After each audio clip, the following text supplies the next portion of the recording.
Hello everyone, welcome to the third lecture of the fifth module of this course finite element method.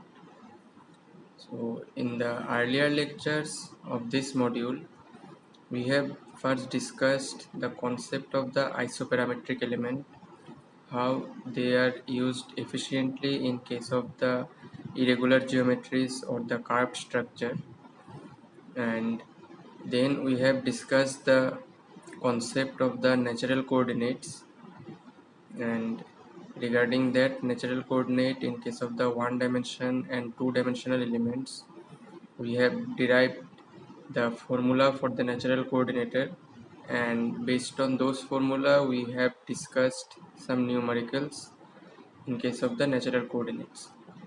Next, we have discussed the isoparametric, subparametric and superparametric element concepts, and there we have seen the derivation of the shape function, then the formula for the stress strain relationship matrix, the stiffness matrix for the isoparametric element of the two-dimensional elements.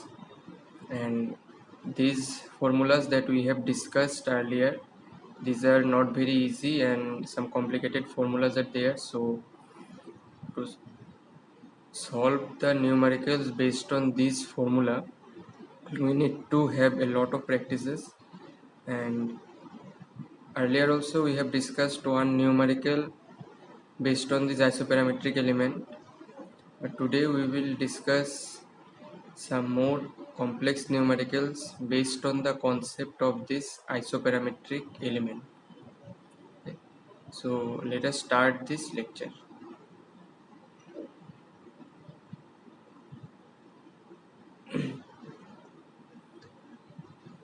So these slides we can skip because these are the course objective and course outcomes which are known to us as the COPO mapping. It is also known to us.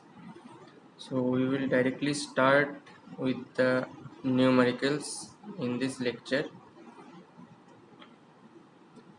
So in this first numerical, or in the first problem, the statement is given like, for the isoparametric four noded quadrilateral element shown in figure 1, determine the Cartesian coordinates of point P, which has local coordinates epsilon 0.5 and eta 0.5. So this is the question or the problem given here, and if we write the values which are given in this numerical, then we can draw the diagram in this way, that for node 1 the coordinates are given 1 1, for node 2 the coordinates are given 5 1, then for node 3 the coordinates are given as 6 6, and for node 4 the coordinates for x4 y4 these are given as 1 4. So that means these are the values of the x1 x2 x3 x4 and y1 y2 y3 y4. That means the Cartesian coordinates of the four different nodes of this quadrilateral element, this is given. Now inside this element there is a point P which is considered, and for this point P the coordinates or the Cartesian coordinates, it is x comma y, and the value of the Cartesian coordinates for this point P we need to calculate in this numerical. Now regarding this point P, one more value is given, that is the natural coordinates of the point P, that is epsilon is 0.5 and eta is 0.5, it is given, and we need to calculate the Cartesian coordinates of this point P. So how to proceed in this numerical?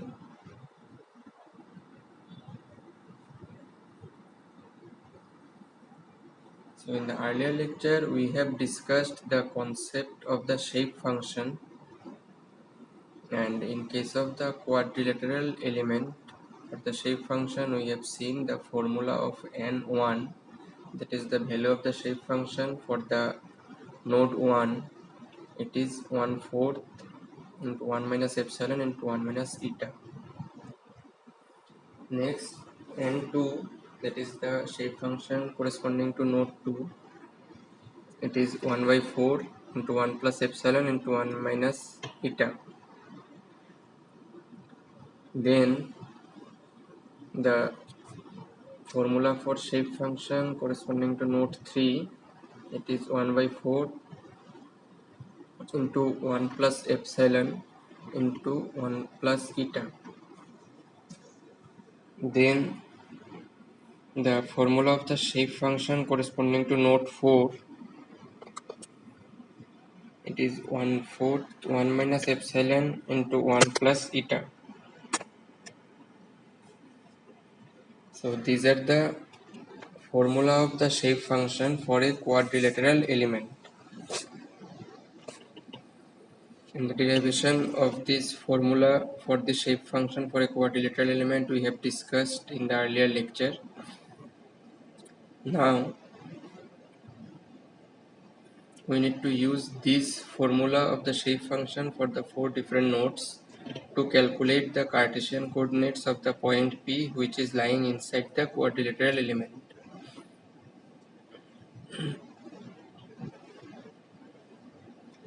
Now, if we substitute the value of the natural coordinates, which are epsilon and eta, and the values of the natural coordinates are given in this numerical, which are equal and 0.5. So if we put the values of the epsilon and eta in case of the formula of n1, then we are getting n1 is 0.0625. In this similar manner, if we again put the value of eta and epsilon in the formula of n2, that is the shape function for the node 2 of the quadrilateral element, then we are getting the value of n2 is 0.1875. Next, in this similar manner, if we put the value of epsilon and eta in the formula of n3, then we are getting the value of n3 as 0.5625. And finally, in case of n4, we are getting its value as 0.1875 by putting the value of epsilon and eta in the formula of the shape function. Now we need to calculate the Cartesian coordinate of the point P, which are x and y. Now the formula for the Cartesian coordinate x, it is n1 x1 plus n2 x2 plus n3 x3 plus n4 x4. This formula we have seen in the earlier lecture. So in this formula, now we need to put the value of n1, n2, n3, n4, which we have calculated just now, and the value of x1, x2, x3 and x4, which are the x coordinates of the 4 different nodes of the quadrilateral element, and these are actually given in the diagram. So we can put the values of all these different shape function and x coordinates, and finally we are getting the x coordinate of the point P. It is 4.5625. So this is the x coordinate of the point P. Next we need to find the y coordinate of the point P. So there we need to use the formula of y equals to n1 y1 plus n2 y2 plus n3 y3 plus n4 y4.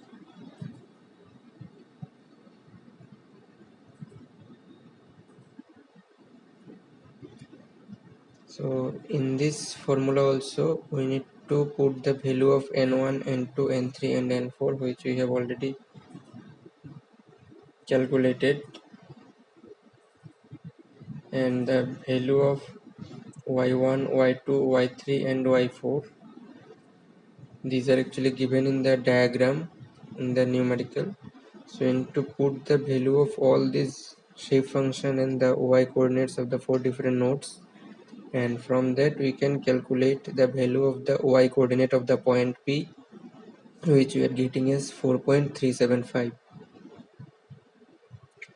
So this is the final result, that is the Cartesian coordinate of the point P. It is x comma y, which is 4.5625 comma 4.375.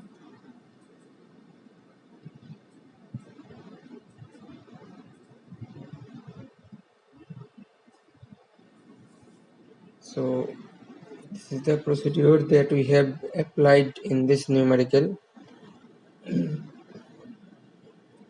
that we had to calculate the Cartesian coordinate of the point P, which is inside this quadrilateral element, and regarding that the 4 corner nodes of the quadrilateral elements were given, the coordinates of those nodes were given, and the natural coordinate of this point P, it was given in form of epsilon and eta.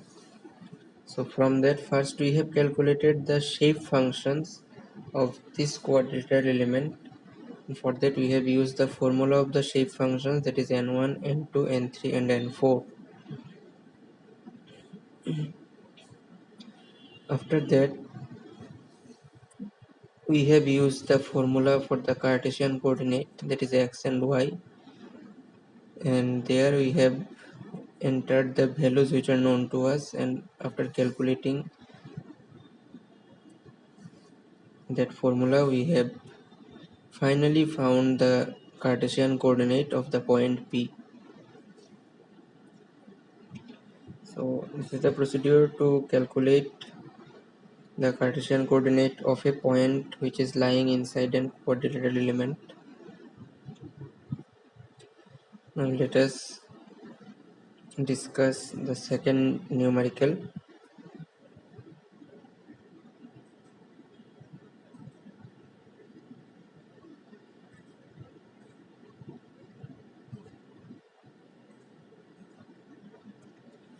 So what the problem states, that for the isoparametric quadrilateral element which is shown in figure 1, we need to determine the local coordinates of the point P, which has Cartesian coordinates 7, 4.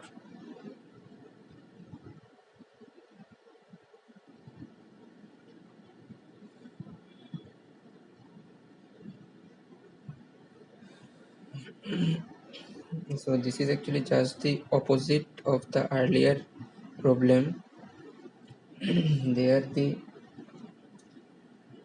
Cartesian coordinates we had to find, but here the Cartesian coordinates are given and we need to find the local coordinates, that is epsilon and eta.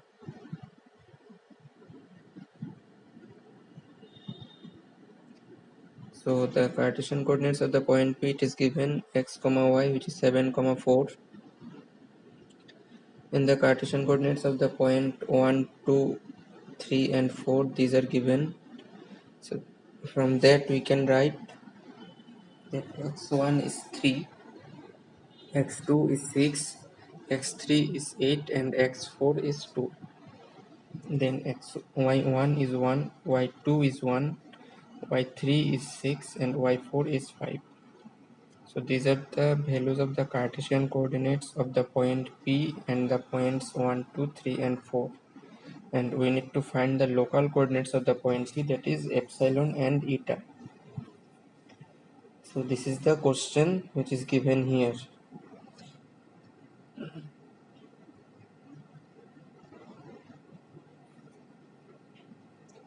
So again, how to proceed in this numerical? So for that we need to first use the formula of the shape functions for this quadrilateral element.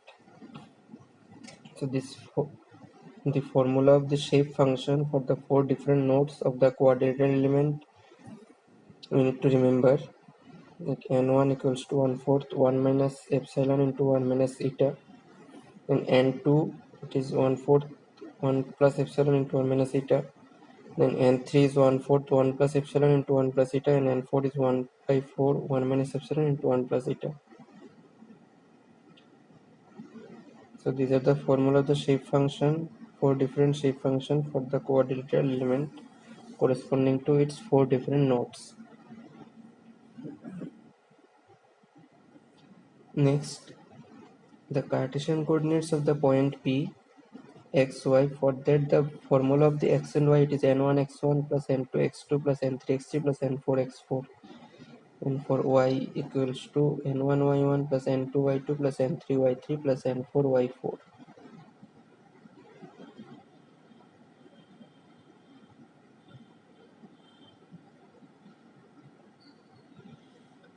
Now, if we substitute the value of n1, n2, n3, n4, then x1, x2, x3, x4 values in the equation number 1,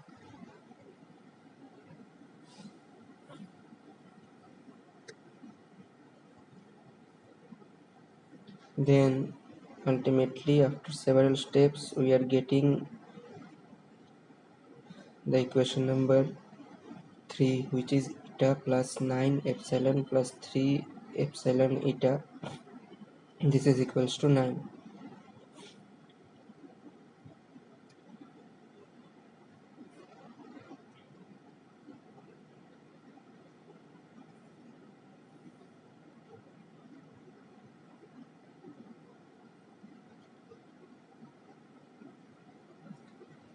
So again, if we put the value of n1, n2, n3, n4 and y1, y2, y3, y4 in the equation number 2, then finally after several steps we are getting one more relation as equation number 4, which is 9 eta plus epsilon plus eta epsilon. This is equals to 3.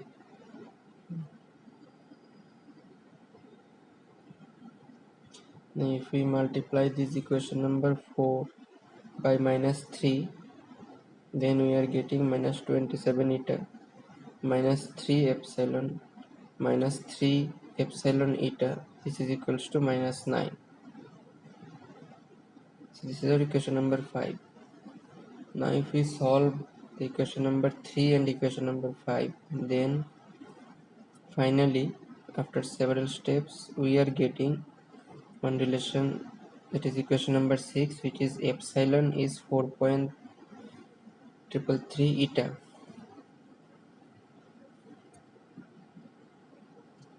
Now if we put this value of epsilon in equation number 3, then after several steps we are getting one equation, that is 13 eta square plus 40 eta minus 9. This is equals to 0.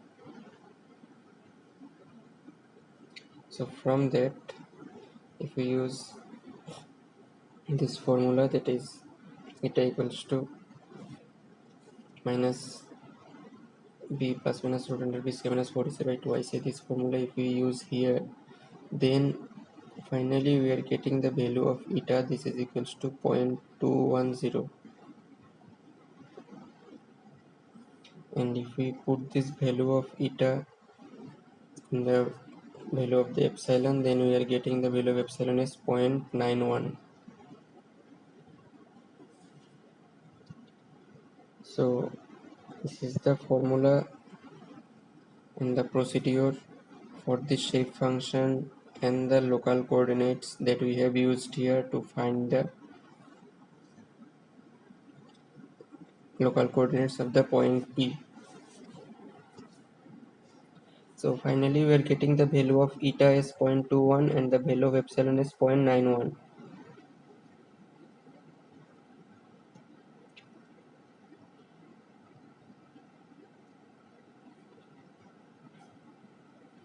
So what we have done here in this numerical, that for this quadrilateral element, the four different nodes, that is for node 1, 2, 3 and 4, the coordinates were given. The Cartesian coordinates of the point P, which is lying inside this quadrilateral element, it is also given, and we have to find the local coordinates of the point P, that is epsilon and eta. For that we have used the formula of the four different shape functions corresponding to the four different nodes of this quadrilateral element, and the formula of the Cartesian coordinate for the point P, that is x and y, we have used here.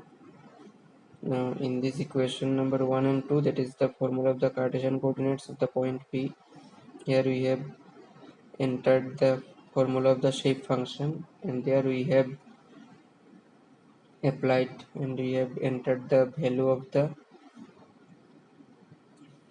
n1, n2, n3, n4 and the value of the x1, x2, x3, x4. So finally we are getting two different relation in terms of epsilon and eta. From that two different relation we have finally performed the solution to get the value of the epsilon and eta, that is the local coordinates for the point P. And the final value that we have got, that is for eta it is 0.21 and for epsilon it is 0.91.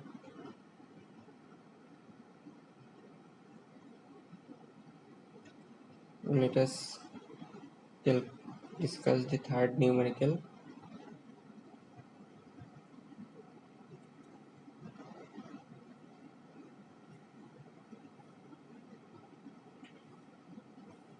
So here one diagram is given, one quadrilateral element is given, and for this linear quadrilateral element we need to evaluate the Jacobian matrix at epsilon equals to eta equals to half.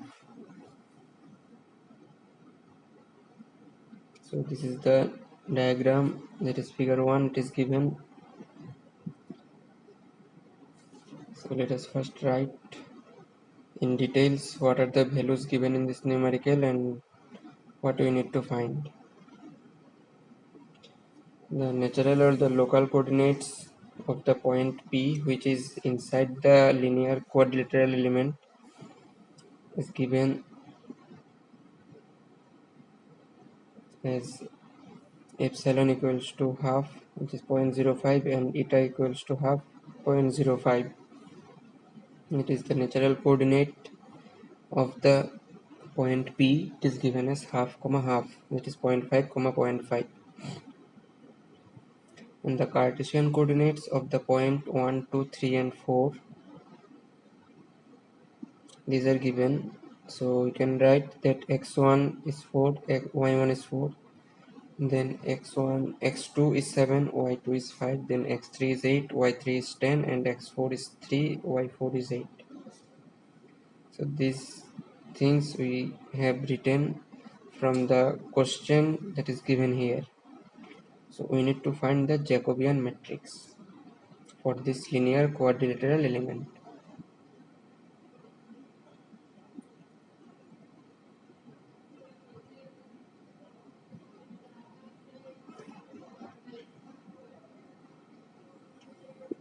Now the formula for the Jacobian matrix of the quadrilateral element, it is actually given as a 2 by 2 matrix of J11, J12, J21, J22.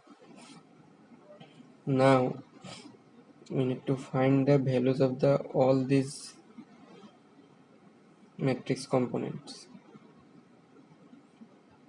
So the formula for J11, it is 1/4 multiplied by minus 1 minus eta into x1 plus 1 minus eta into x2 plus 1 plus eta into x3 minus 1 plus eta into x4. Now in this equation number 1, we need to put the value of eta and x1, x2, x3 and x4, and finally After several steps, we can calculate the value of J11. It is 2.25. Which you can see at the last line of the slide. The value of J11 we are getting is 2.25. Then the equation number 2 we need to consider, that is for J12. The formula we are having is 1/4 multiplied by minus 1 minus eta into y1 plus 1 minus eta into y2 plus 1 plus eta into y3 minus 1 plus eta into y4. It is our equation number 2. And in this equation, if we put the values of the eta, then y1, y2, y3, y4, then finally we are getting the value of J12. This is 0.875. Next, for J21, the equation that we need to consider, it is equation number 3. The formula which is given, that J21 it is 1/4, then minus 1 minus epsilon into x1 minus 1 plus epsilon into x2 plus 1 plus epsilon into x3 plus 1 minus epsilon into x4. So this is the equation of the J21, which is our equation number 3. Now to find the value of the J21, we need to put the value of epsilon as 0.5 and the value of the x1, x2, x3 and x4 which are given in the diagram. If we put the values here in the equation number 3, then we are getting the value of J21, it is 0.25. And in this similar manner, for J22, we need to consider this equation number 4, which is given as 1/4 multiplied by minus 1 minus epsilon into y1 minus 1 plus epsilon into y2 plus 1 plus epsilon into y3 plus 1 minus epsilon into y4. So which is our equation number 4. Now again, in this equation, we need to put the value of the epsilon, that is the local coordinate, is 0.5, and the corresponding values of the y1, y2, y3 and y4 which are given in the diagram. Now if we put the values in this equation number 4, then we can calculate the value of J22, which we are getting as 2.375. So finally we are getting the matrix components as J11 is 2.25, then J12 it is 0.875, then J21 it is 0.25 and J22 it is 2.375. Now in the Jacobian matrix, if we put this value, then finally we are getting the result of the Jacobian matrix as a 2 by 2 matrix, where the values are 2.25, then 0.875, then 0.25 and 2.375. So these are the three different numericals for the isoparametric formulation or isoparametric elements that we have discussed in this lecture. So in the first lecture we have seen that for a quadrilateral element, the four different nodes and its coordinates were given.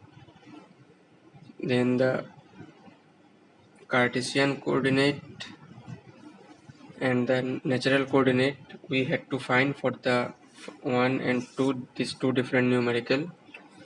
So for this first two numericals that we have discussed today, we have used the formula of the shape function